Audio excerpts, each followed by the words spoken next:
Just about every AT&T customer has been exposed after a major data breach.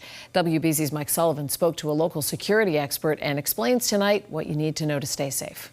It's a hacker's bucket list line, breaking into one of the largest cell phone providers in the country, making off with data from nearly every customer on file. I feel like I don't have any privacy. I don't want people really knowing my business, knowing who I'm talking to. AT&T says hackers illegally downloaded customer data over a 6-month span from May to October of 2022.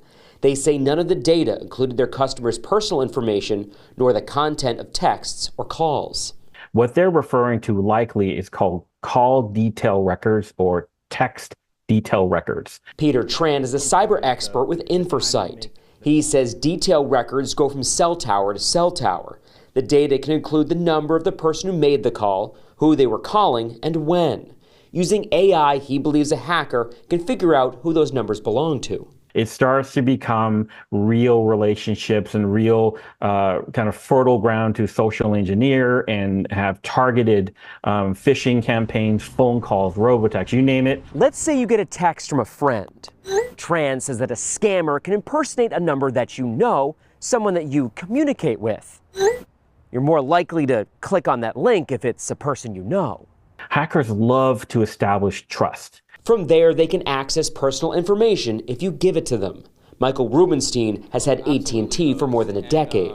As someone who grew up in South Florida and had a grandmother who fell for the Midwest Africa Prince tactic, I think a lot of the elderly are going to suffer from this. So far, AT&T says one person has been arrested in connection with the hack.